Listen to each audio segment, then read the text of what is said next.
why would you make a goal that feels like punishment? Okay, real talk. That's kind of how I feel about recovery.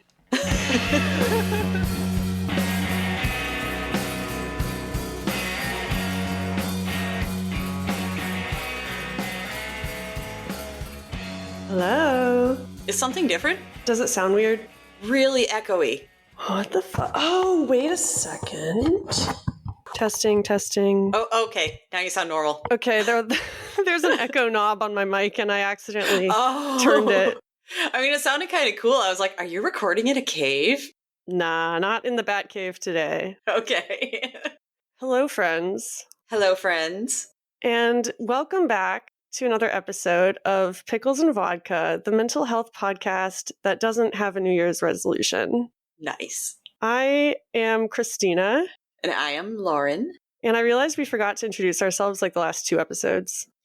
I think like right as it happened, I realized it and was going to, say so. And then obviously it was too late. You can't just say, hey, by the way, I'm Christina, like 30 minutes in. 15 minutes later, like, hey, we didn't introduce ourselves. But yeah, we are here today to talk about New Year's resolutions, the last week of January. You know what? That's okay, because last week I noticed it was like someone at the grocery store when I was checking out or something just says, oh, and Happy New Year. And I was like, it's the 19th. Okay. Honestly, if someone comes up to me in February and wishes me a Happy New Year, I'll take it.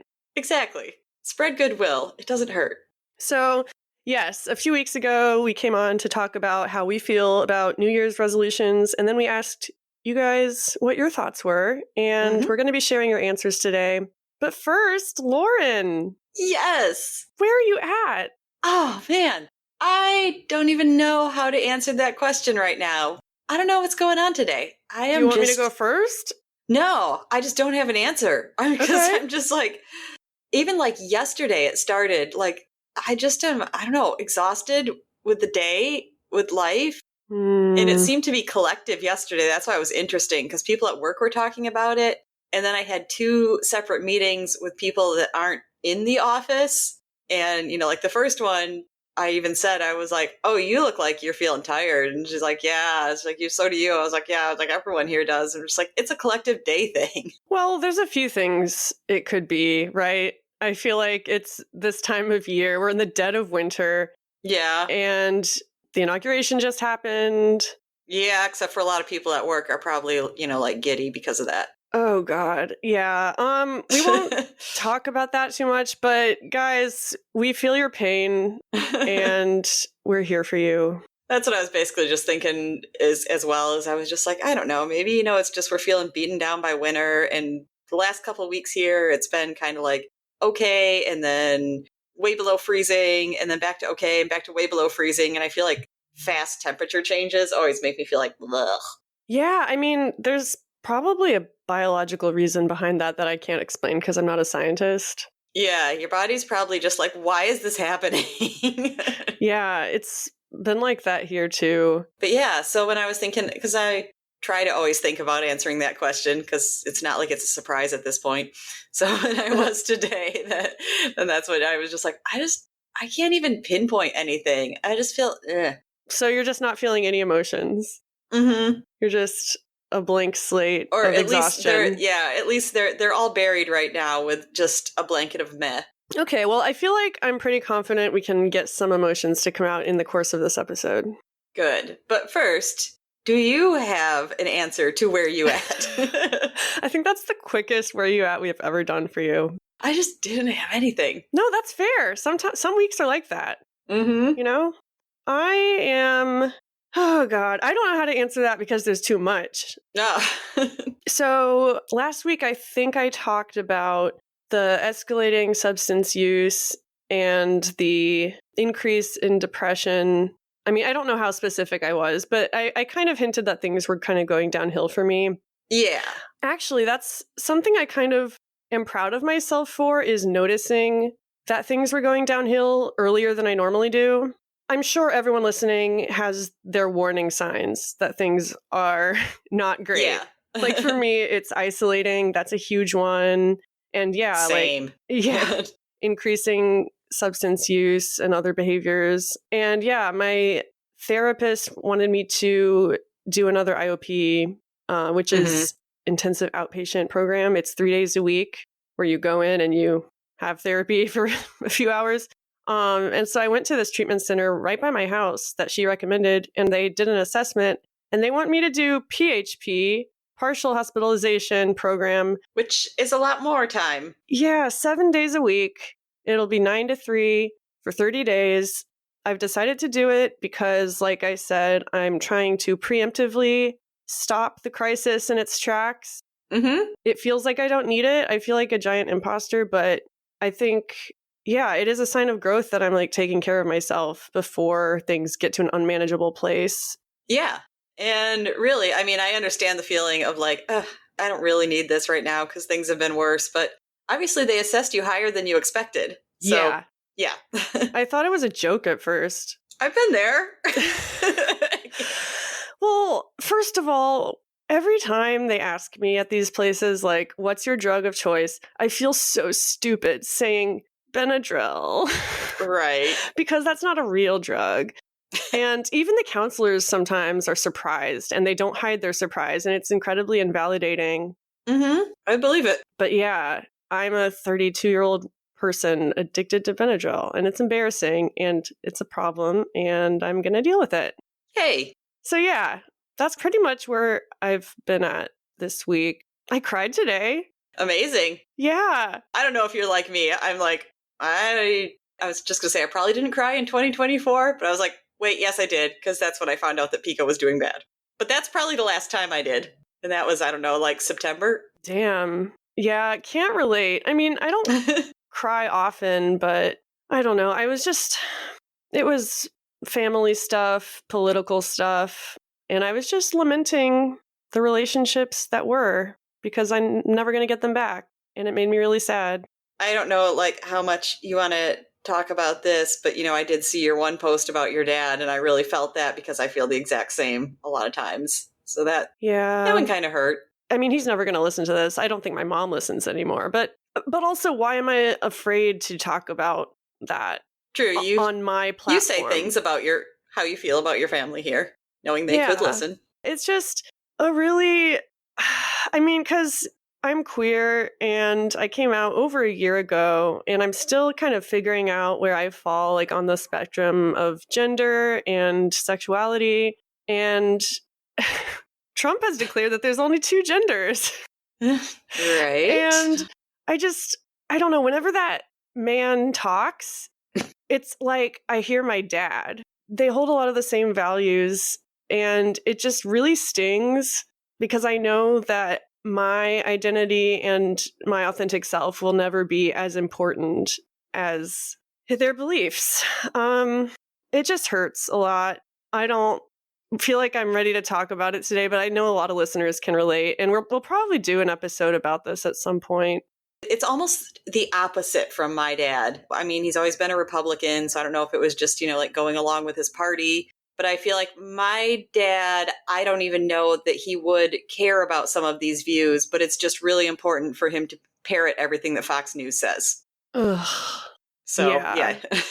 And for me, the hard thing is, and I think I mentioned this before, realizing that I feel like my parents had really solid, like, moral values and like tried to have, the real Christian values, like not just saying like the Bible says blah, blah, blah, but saying like, I believe that you should be a good person and stuff like that. And I feel like, that's how I was raised. This is how they taught me to be.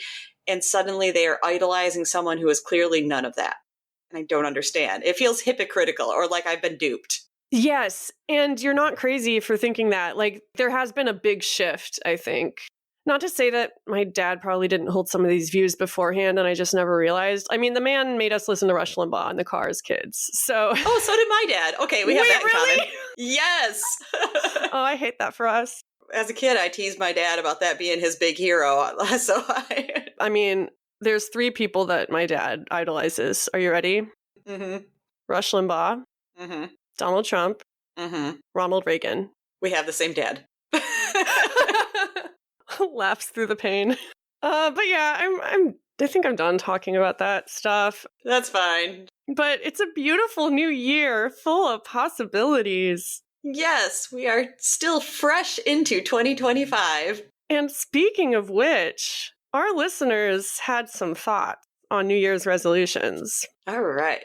So we got a few comments and a couple voicemails. Let's play the anonymous voicemail first because it's someone that has never sent us one before. Okay. I have set New Year's resolutions this year, which I don't normally do, but I did it with the caveat of I'm taking them like one at a time and being gentle and kind to myself. And if I don't do them, that's completely fine and there's zero pressure.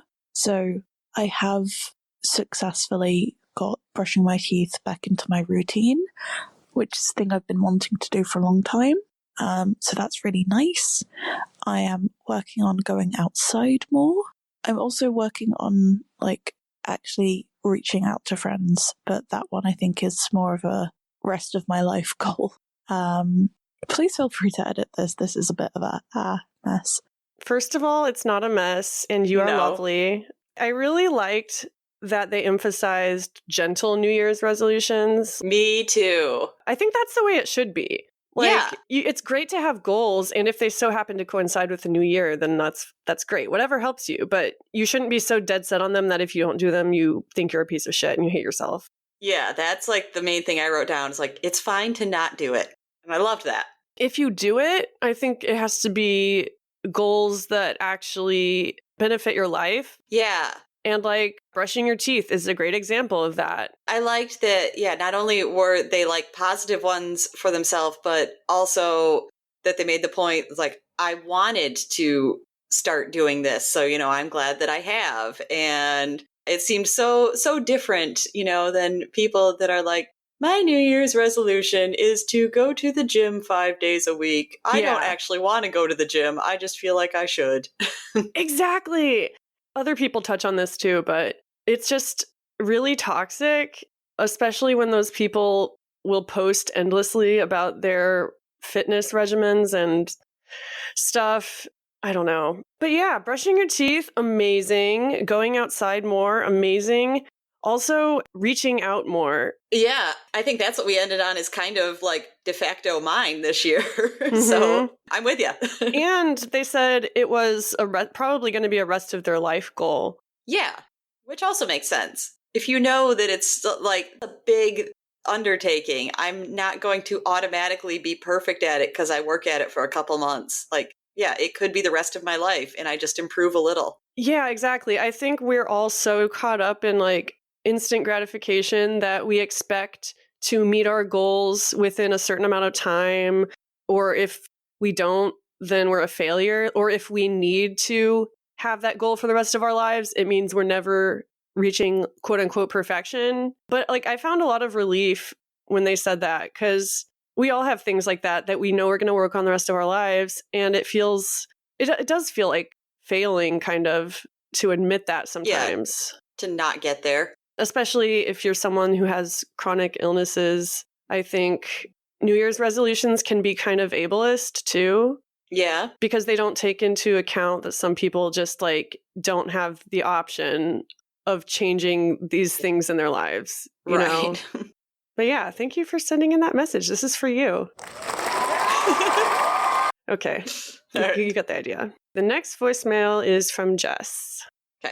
I haven't participated in resolution setting in probably 8 or more years. It's been since I actively engaged in my disordered eating behavior that I participated in resolution setting. I really despise the start of the new year because of the societal expectations. I find myself trying to avoid social media platforms the first, week of New Year's, maybe even before. Maybe a little longer, depends. But I don't want to see my news feeds filled with memes about pushing yourself harder and photos of people working out every day or talking about how much weight they've lost or what salad they've tried this week or that week.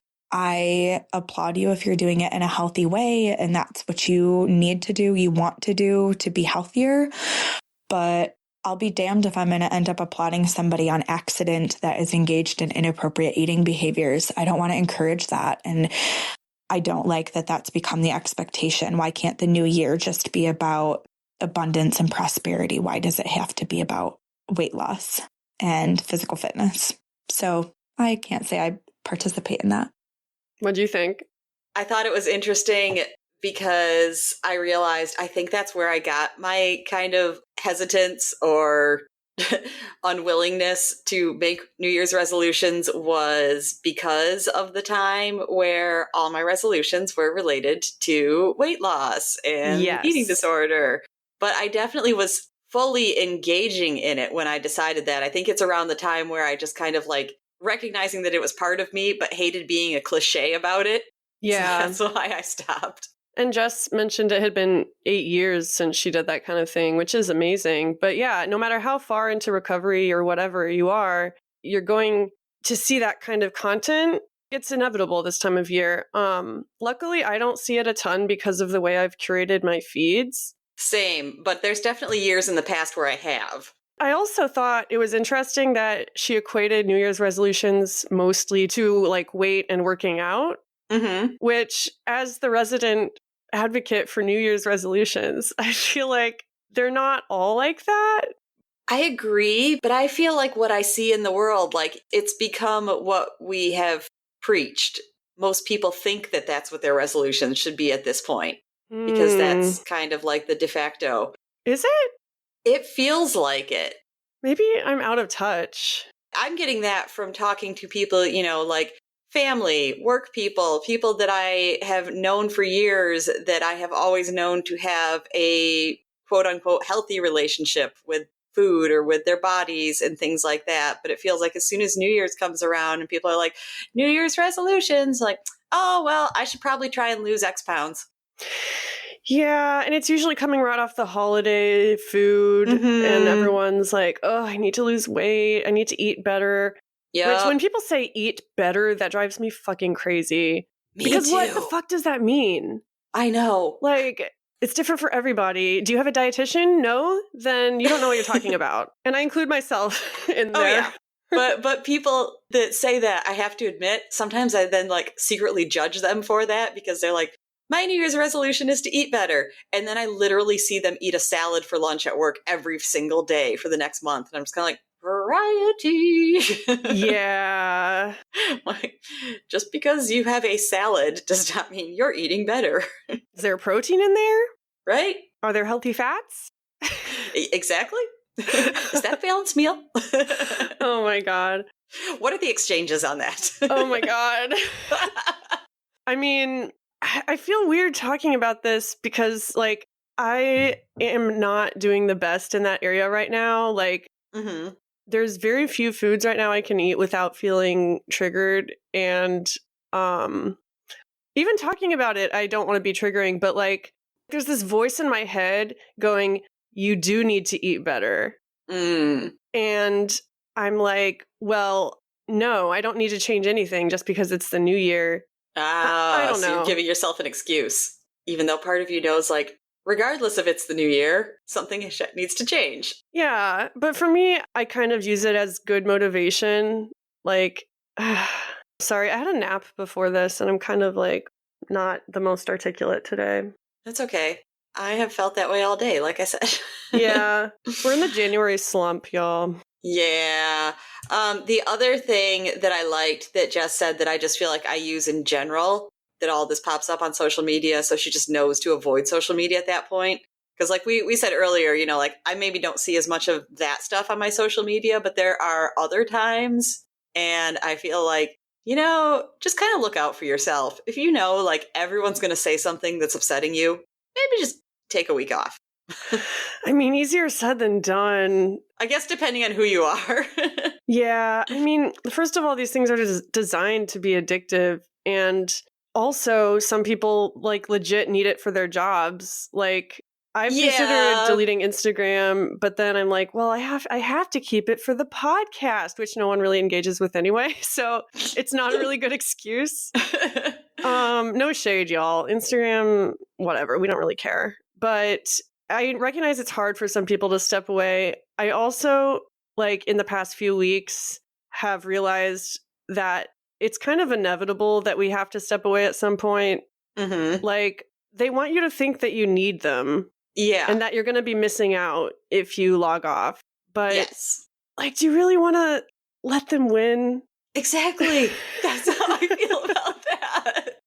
Oh, that is so much how I feel. I didn't even realize. All that to say, I have started seeing stepping away from social media as an act of resistance because they're all owned by billionaires with an agenda. Uh-huh. And my base personality, I've realized, is a rebellious little shit. So when you say it like that, like, we can't let them win. Oh my God, I'm gonna get you a t-shirt that says rebellious little shit. Rebellious little shit. No, Pico needs one. He does. You guys need matching t-shirts. Yes, except he won't wear clothes. Put it on a bandana for him. Okay. Oh man. Yeah, social media is a whole can of worms right now. Mm-hmm. I don't have anything else to say about that. If we think of more things, we'll say them. Yeah. Thank you so much, Jess, for sending that in. I love that she's become like a regular voicemail sender. Me too. I was like, oh, we know this one. It makes me feel like an evil overlord or something. Ugh. Side note. So today my little room thermometers came in. So I have one set up to prove how fucking cold this office is. My heat is set at 71. It's not a huge apartment. My thermometer says it's 60.8. Oh my God. Are you just like covered in blankets right now? I am dressed in so many clothes and yeah, just like huddled on a chair. Be careful out there, y'all. Some places are getting like insane temperatures. I mean, in Florida, they have more snow than we got. Right. And in Texas, it's a wild time. We can move on now that I'm let you know how miserable I am. Okay. On to the comments. Do you want to read the first one? Sure. I don't know if anyone wants their names, so I just won't. Yeah, let's just not say names. Okay. Resolutions are such a loaded thing. Mine used to always be about eating better, less, or changing my body in some way. This year, I am trying to swear like 99% less. There's sometimes situations that absolutely call for a curse word, but I have been overutilizing them. So far, going well. The hardest ones are the F word when I stub my toe and not adding ussy to things. I don't know what that last one means. Me neither. It was just like -USSY, so just like a suffix of ussy. That's a Gen Z thing, I think. Okay. Like, pop that crussy. Okay. I don't know. Everyone's like laughing at us right now. I know. But yeah, I think it's great that they acknowledge they used to make their resolutions about changing their body in some way, but now they're focusing on other things. And I also like, again, like we said earlier, that it is kind of a progress, not perfection. Like they even set the goal saying, I'm going to try to curse 99% less, because sometimes you gotta. Exactly. Black and white thinking is a huge part of New Year's resolutions, I think. Me too. And I think that's part of what ends up discouraging people when they make them. Yeah. When you said that, I immediately thought of harm reduction. Mm-hmm. Because even if you can cut down a harmful behavior by a little bit, it's still way better than not at all. It's about improving your quality of life. Right. I think back to, and I think I've told this story on the pod before, but not recently. I'm not going to remember. One of the more successful ways that I was able to at least reduce smoking when I was regularly smoking cigarettes is I started just like putting an X on a calendar, like if I smoked that day. And then, when I looked back, then I could say like, oh, the first month that I tried, I had 4 days where I didn't smoke any cigarettes. The next month I had 7. The next month I had 9. So it was just like, hey, I'm getting better. I love that you had a visual way to track that too. That would really help drive the point home for me if I was able to look back. Like we talk all the time on here about how it's really hard to see the ways that we've grown because it happens so slowly. It's only at the end of the year when we look back and we're like, oh shit, like look at where I was at the beginning and now look at where I am now. Yeah, because then I'm sure, it would be easy to think of, like the last few days and been like, oh man, I'm still like smoking when I'm in the car all the time. But when you can see like, actually, I'm improving. Who knew? Yeah, I used to have a bullet journal when I was drinking and I would do something similarly. I would have a box that I would check if I got through without drinking. Mm-hmm. And there was a point where I hadn't checked any boxes for weeks. And I think that was around the time I ended up going to detox. Okay. I just could not get any time. Mm-hmm. And because I was tracking it like that, yeah, it was really obvious to me. That kind of tracking, can also alert you when maybe you're denying there's an issue. Yeah, I'm in so much denial about so many things. Yeah. I think we know that both of us are no strangers to denial. I thought you were saying yeah, you are. No, I was saying it's a common theme with your lovely co-hosts of this podcast. Yeah, we should call it pickles and vodka and denial. Yeah. No. Okay. Thank you for sending in that comment. Let us know how the cursing's going. Mm-hmm. We're fucking proud of you. Sorry. I was trying to think of something. You came up with it faster. Okay, this next one says, I don't make them, no. I find New Year, New Me to be ridiculous, TBH. Life doesn't change in a day, and resolutions can be made literally any day of the year. People also put a lot of pressure on themselves in the new year with resolutions, and often set themselves up for failure. It just doesn't seem productive to me to make resolutions like that. All true. Yeah.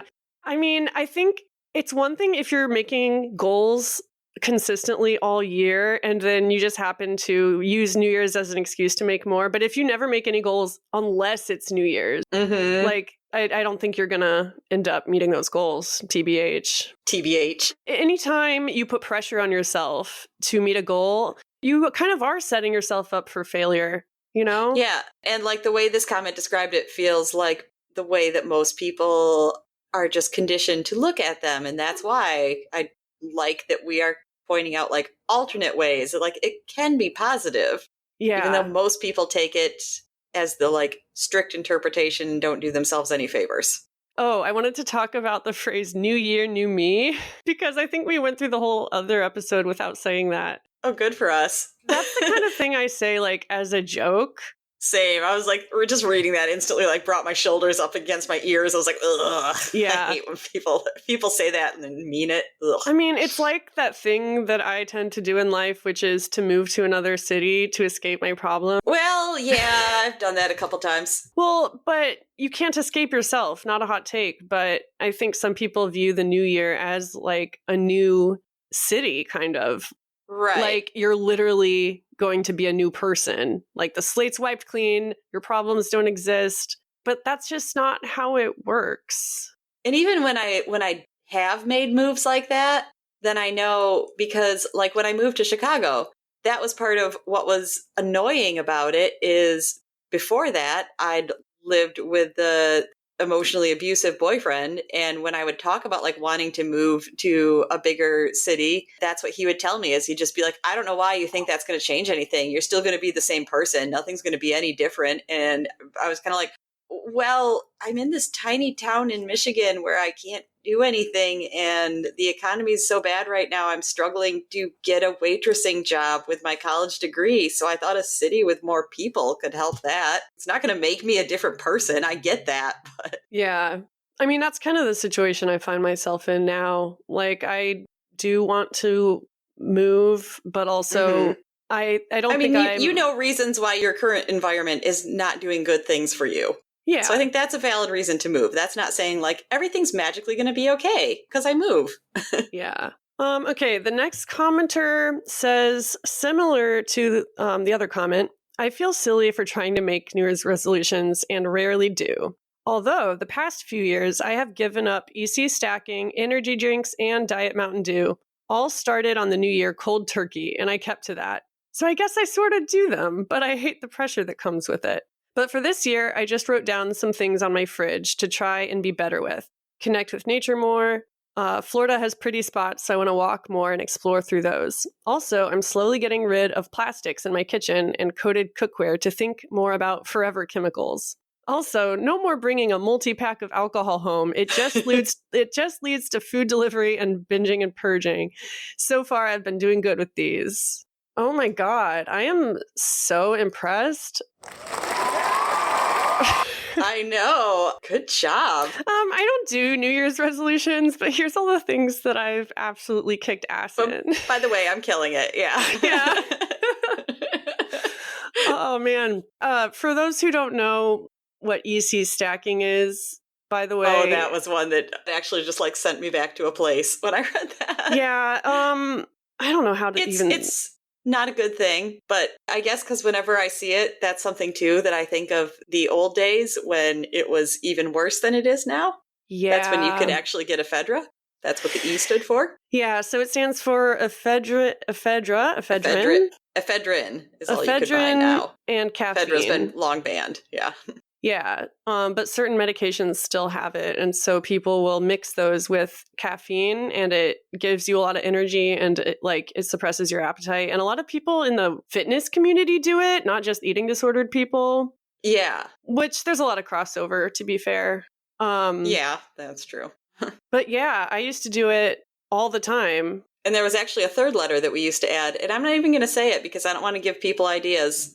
You can probably look it up and find out, because that was just found to make it like way more deadly of a combo. In general, just don't fuck with stuff that messes with your heart rate. Yeah. Well, the other things that she mentioned, energy drinks, Diet Mountain Dew, like caffeine is a drug. Right. Yeah, I mean, I'm really impressed that you managed to quit cold turkey, because I couldn't do it. Yeah, like there are worse things that people can do than drink an energy drink or drink a diet soda, but they're not generally doing any good for you. So if it's something that you can cut out, yeah, hit the applause button again. If you feel like it would benefit your life from cutting it out, and if you want to cut it out. Mm-hmm. Me personally, like, give me all the chemicals. I'm probably going to get cancer anyway. Sorry. I loved the one at the end. Yes. Oh my God. Because that wasn't just like doing something good for yourself, saying, I shouldn't bring a multi-pack of alcohol home. It was also recognizing, like, when I do it, it leads to other things where I'm not happy with myself. Yes, like specifically pointing out the negative like repercussions. I love that. Like, that is a great goal. And it's really astute of you to notice the connection between alcohol and like food delivery, binging, purging. I did the same exact thing. Oh my God. Like, every time I would buy a 6-pack of beer, I would end up ordering Uber Eats. Yep. Crazy. Crazy how that happened. I know. So yeah, you're kicking ass, but also no pressure, because as we've established, pressure is just setting yourself up for failure. It's fine to not be perfect at your goal. Yeah, imagine that. I think this year, it's especially weird to talk about New Year's resolutions because of like the political climate and the climate. Yeah. Like, it feels kind of stupid, at least for me. I have felt kind of stupid setting personal goals.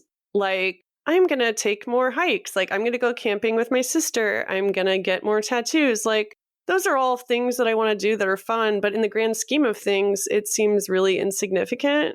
Yeah, but this is something, and probably if I had taken notes on this, I could have a better response, because I was actually thinking about this today, that I feel like you, and you're definitely not the only person, but it is something that I see in you more than me, or at least you currently more than me currently. Okay. Cassidy might have been more like you. Just, I feel like you put a lot of pressure, I don't know, on everything you do to be meaningful. And kind of use that almost as an excuse why you can't enjoy things. Because, I don't know, this is the example that popped into my head, because when I see this stuff in general, then I do relate it a lot to internet being widely available and news being on, everything that can possibly bombard you at all times. And, you can know anything in 2 seconds, it seems like, or you can find somebody that thinks they know the answer in 2 seconds and believe them. But so you saying just now, I feel like things like hiking and getting tattoos just seems kind of frivolous when all this stuff is going on. I was just kind of like, okay, but this isn't the first time we've had mass turmoil. Yeah. For some reason, it popped in my head. I was just kind of like, I bet there were people living their life during World War II that were just thinking like, I'm going to do this more too because I enjoy it, and not feeling like I can't because there's war. Yeah, I mean, that's funny because on a TV show last night, someone said that Winston Churchill read a book every night, like even during the Blitz. Oh, jeez.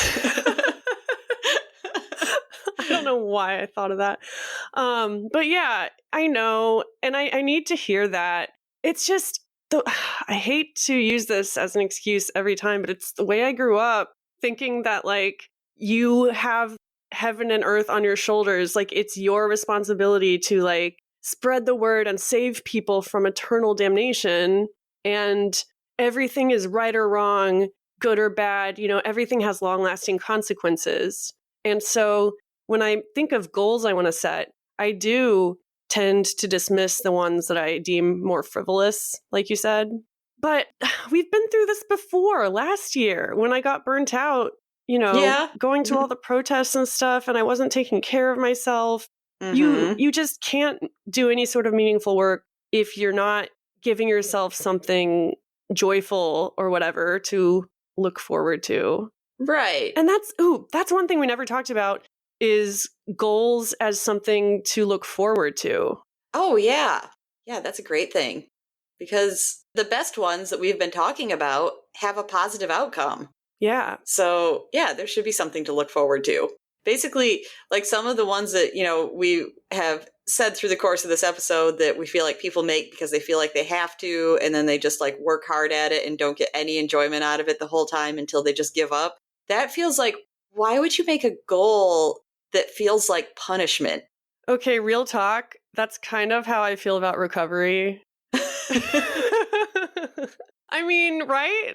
Like, I mean, you're quote unquote in recovery. Does it feel like a chore most days, or do you just kind of do it? Like, where are you at with that stuff? So I don't think I really get to that like feeling like a chore part. And I do feel like that ties in, and I was going to already bring this back up to you. That ties into the rebellious little shit feeling. Because I've never latched on to, you know, things like some people, and I'm definitely not shaming you if this is what you need to do and if you need to fake it till you make it or whatever. You know, like some people need to be like, okay, I have to plan to eat these meals at this time. I have to tell myself, you know, I'm only allowed to work out for this amount of time and stuff like that. And they follow it like it's a school assignment. Yeah. And for me, I feel like I wouldn't see the point of recovery if I don't actually believe it. Well, and with school, like they give you all those assignments so you can pass the test or whatever.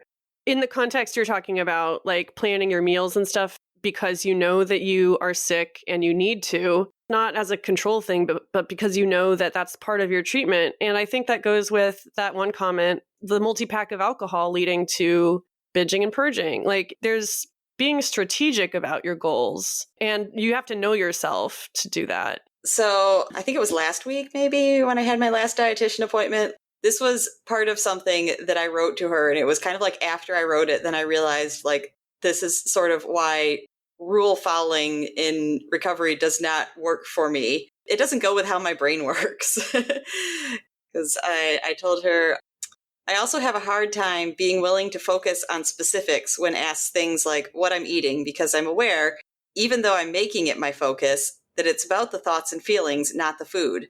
So if you give me an assignment like, try adding a piece of fruit and a handful of pretzels to what you normally have for lunch, that feels counterintuitive and like turning it into an algebra problem to solve every day detached of any meaning, where learn how to change your thoughts and feelings about yourself, and maybe then you'll stop feeling like you are never allowed to add anything extra to your lunch. Feels like it's actually making a difference and promoting growth. Damn, that's really astute of you. Thank you. It kind of surprised myself after I wrote it. I was like, that's why it doesn't work that way for me. Yeah, and I think that's another problem that the treatment industry has, at least with eating disorders. It is very prescriptive. And it just teaches people to rely on the system that prescribes. And then once they're out on their own, they're like, oh, no one's prescribing me this stuff anymore. Like, what do I do? And a lot of people, yeah, I feel like whether it helps them or helps them at first and then is to their detriment, like they're the sort of people that latch onto that. So they're like, oh, someone gave me a blueprint. Okay, I'll follow it. Yeah. But it's almost just like mindlessly following the rules. And I always wonder, I'm like, that can work in the short term, but I don't see that working for anyone in the long term. Yeah. Oh, that's so good. Although the last thing you said, that the alternative to eating a specific thing is to work on your thoughts and feelings, I feel like that can be almost too vague sometimes.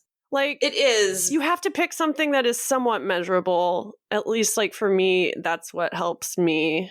Yeah, but I think that's what I was realizing is that it is definitely, for me, it is coming from somewhere else. Like, I can get down to it where it's not actually about the food. It's because of something else that I'm not addressing that I feel like I cannot eat for this many hours. I can only have these things. Like, those things just feel like non-negotiables in my brain. And I'm like, but there's another reason. It's not really because I'm just so positive that this thing is bad. Well, yeah, then the goal would be like, maybe you could narrow it down to, I want to work on the thoughts and feelings that are telling me I have to, eat every so often. Or what was the example you literally just said?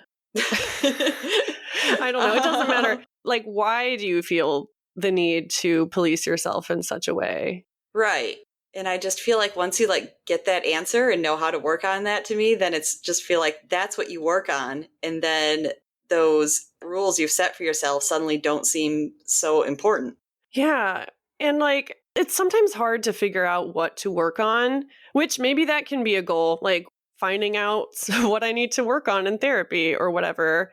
Yeah, I think that was the eventual point of my letter that I wrote here was just I don't necessarily know, but I know there's something, and it's not just, can you buy these things and have them every day with your breakfast?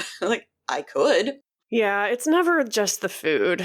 Mm-hmm. Not ever. Because when someone asks that, I'm like, yeah, I can. Do you mean, am I capable? I have that money in my bank account. I know where the grocery store is. I can buy it and put it there.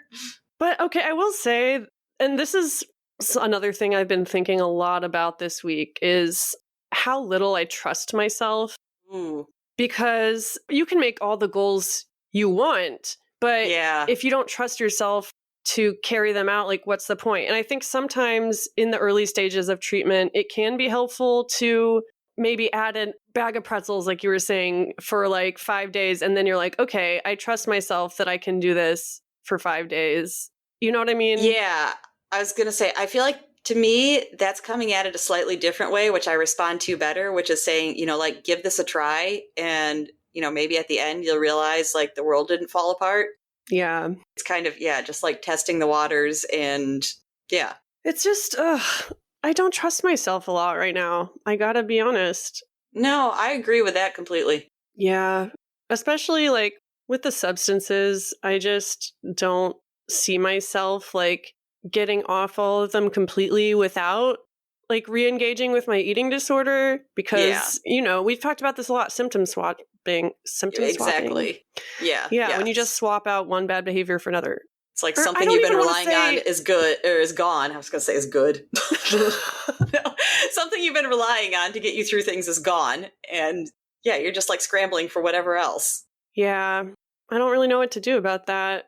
I feel like I should almost have a plan in place, but I don't know. I guess I should copy that one voicemail that said to reach out to people more. Yeah. Because you just got to replace it with other things. But it's hard to make a new habit. It really is. And that's the show. Yeah. No, just kidding. No, I think goals are fine. You don't have to make them at New Year's, obviously. And also, if you don't meet them, that's also fine.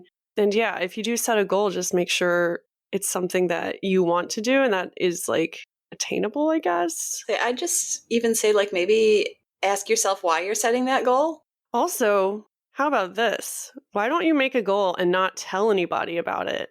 Ooh. Because I think one thing about New Year's resolutions, everybody wants to know, and then there's so much pressure. Yes. Yes. Why do you have to tell people? Mm-hmm. That one commenter who put notes on their fridge.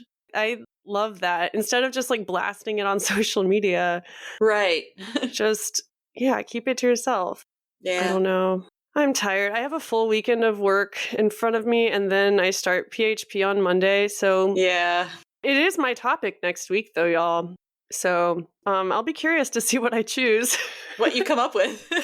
Yeah. But in the meantime, we still have a pickle poll out. It is, what is it? Well, it was the money. We did finances. Yeah. So yes. Oh my God. Yeah. So last week we talked about money. Great conversation. Go listen if you haven't already. The question is, have finances affected your mental health? And also, like, is there anything you wish you were taught or you knew about finances? Oh, yeah. So go answer that and come back next week to hear how we've survived. Another week. All right, that's it. I'm done. All right. Me too. Bye. Bye. Oh my God.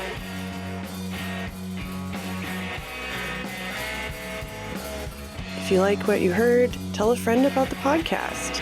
You can direct them to picklesandvodka.substack.com, where you can find our entire back catalog and links to all our social media. We love hearing from our listeners, so send us a voice message at speakpipe.com/picklesandvodka or DM us at Pickles and Vodka Podcast on Instagram. My personal account is at XtinaJumper and Lauren is at Lauren3_AFH. We'll see you next week.